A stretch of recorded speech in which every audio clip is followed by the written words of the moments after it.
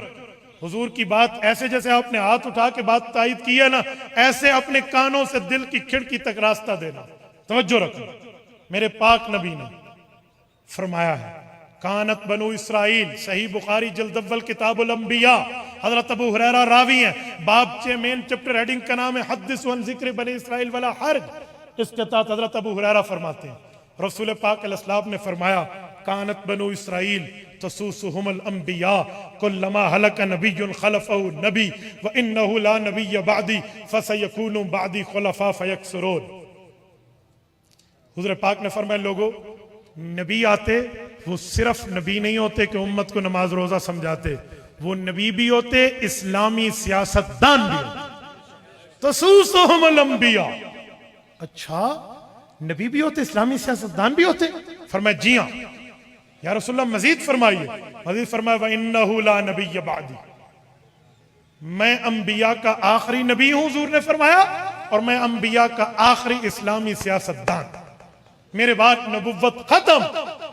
تو صحابہ نے سوالیہ نظروں سے یوں دیکھا کہ یا رسول اللہ اگر نبوت ختم ہے تو آپ کے بعد سیاست بھی ختم ہے.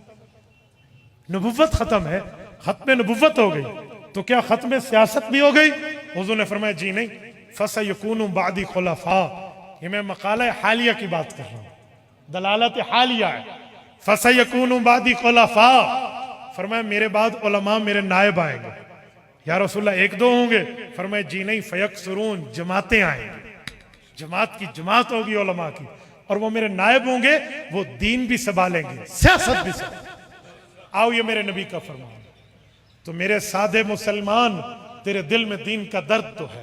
تو کہتے ہیں مولوی مسجد میں بیٹھے ٹھیک کہتا ہے، مولوی خانقاہ میں بیٹھے ٹھیک کہتا ہے، مولوی ممبر پہ بیٹھے ٹھیک کہتا ہے، لیکن جس نبی نے مولوی کو ممبر پہ بیٹھا کے اپنا وارث قرار دیا، جس نبی نے مصلی امامت مولوی کو دیکھے اپنا وارث قرار دیا، خطبہ جمعہ، خطبہ عیدین، خطبہ صلاۃ الکسوف خسوف، خطبہ صلاۃ الاستسقاء، خطبات نکاح میں اپنا وارث قرار دیا، جس مولوی نے سیاست کے، جس مولوی نے خانقاہ میں بیٹھ کے نبوت کی روحانی اور انسانی روایت کو برقرار رکھ کے نبی کا وارث بنا، تبلیغ و تعلیم و تدریس و جہاد و تصوف میں چل کے جو عالم پیغمبر کا وارث بنا، مسجد اور ممبر پہ بیٹھ کے وہ نبی کا وارث بنا، اسی نبی نے عالم کو سیاست میں نبی کا وارث قرار دیا ہے. اسی نبی نے. کل تو کہے مولوی مسجد میں کیوں ہے؟ لوگ کہیں گے مولوی مسجد ہی بیٹھا ہے نا، مولوی مسجد میں ہی بیٹھے گا. تو پھر یہ کیوں پوچھتا ہے کہ مولوی اسمبلی میں کیوں ہے؟ بابا مولوی نے بھی سیاست سنبھالنی ہے، نبی نے وارث بنا. میں ضلع لیہ میں تھا، مجھ سے ایک سوال ہوا کہ مولوی کا سیاست میں کیا کام؟ میں نے کہا ریل پٹڑی پہ کیوں چلتی ہے، موٹر وے پہ چلے. کہتے کیا مطلب؟ میں نے کہا ریل کو موٹر وے پہ دوڑا دو. کہتے پٹڑی بڑی ریل کے لیے ہے. میں نے کہا سیاست اسلامی بنی نبوت کے لیے، نبوت کے بعد عالم نیابت کے لیے، عالم نبی کا وارث. مجھے بتائیں کوئی غیر عالم ہو وہ علماء کے تحت رہ کر تو سیاست اسلامیہ میں حصہ لے، یہ حدیث پاک کی روح ہے، ورنہ عالم کو سیاست میں حصہ لینا چاہیے، عالم دین۔ اور ایک جملہ کہوں، بات پوری ہو رہی ہے، آخری 3-4 منٹ ہے، میں بات کلوز کرنے لگا ہوں۔ رسول اللہ صلی اللہ علیہ وآلہ وسلم کے دشمن قادیانیوں کا پھیلایا ہوا ایک جملہ ہے جو آج مسلمانوں میں عام ہے، پتہ ہے کیا؟ کوئی مولوی کا ساتھ دو، نماز پڑھائے گا، مولوی کا ساتھ دو، جمعہ پڑھائے گا، مولوی کا ساتھ دو، دین، تصوف، تعلیم و تجوید پڑھائے گا، تدریس کرے گا، مولوی کا سیاست سے کیا کام؟ یہ قادیانیوں کا جملہ ہے۔ کیوں؟ قادیانیوں کو پتہ ہے کہ ہماری منجی ٹھوکی ہے نا کسی نے اسمبلی میں، وہ تو سیاسی عالم تھا۔ اگر ہزارہ کے غیور مولانا غلام غوث ہزاروی نور اللہ مرکزہ کو، ڈیرہ اسماعیل خان اور ٹانک کے غیور حضرت مولانا مفتی محمود رحمہ اللہ کو، اسی طرح حضرت پروفیسر نورانی میاں صاحب کو یا پروفیسر غفور احمد صاحب کو وہاں کے حلقے کے لوگ منتخب کر کے نہ بھیجتے تو قادیانیوں کی منجی ٹھکتی کیسے؟ ورنہ 1953 کی تاریخ آپ میں سے بزرگوں کو اب بھی یاد ہے، وہ بتاتے ہیں 10 لاکھ آدمی گھر سے بیگار ہوا، 1 لاکھ زخمی ہوا، 10,000 جوان شہید ہوا، لیکن قانون نہیں بنا۔ ختم نبوت کا قانون تب بنا جب 4 مولوی سیاست اسلامی کے طور پہ اسمبلی گئے۔ اب بھی اسمبلی میں علماء جائیں گے تو خدا کی قسم کھا کے کہتا ہوں دین کا تحفظ ہوگا۔ میرے شیخ مکرم حضرت مولانا عزیز الرحمن ہزاروی نور اللہ مرکزہ ایک موقع پہ بڑا خاص جملہ فرمایا۔ حضرت ہزاروی سے کسی نے پوچھا کہ مولوی وہاں موجود ہیں، اسلام نافذ کیوں نہیں ہوتا اسمبلی میں؟ وہ فرمانے لگے 372 MNAs کی اسمبلی میں 15 مولوی بیٹھے ہیں، آپ چاقو دے کر کہتے ہو جنگل کو کاٹ کے آؤ، جنگل کو کاٹنے کے لیے آلات چاہیے، ہم کوئی اسلام وہاں پر 15 بندوں کے زور سے نہیں لا سکتے، وہاں پر ووٹ کے طاقت سے بات چلتی ہے، دین کی طاقت تو ہم یہاں بات کرتے ہیں، وہاں پر ان کی طاقت ہوگی جن کو ووٹ آپ دو گے۔ تو اگر علماء کو آپ دیں گے تو انشاءاللہ ختم نبوت کا تحفظ سمیت پورے دین کا تحفظ کر کے دکھائیں گے۔ اللہ تعالیٰ آپ کو اور ہمیں صراط مستقیم عطا فرمائے۔ اقول قولی ھذا واستغفر اللہ وآخر دعوانا ان الحمد للہ رب العالمین۔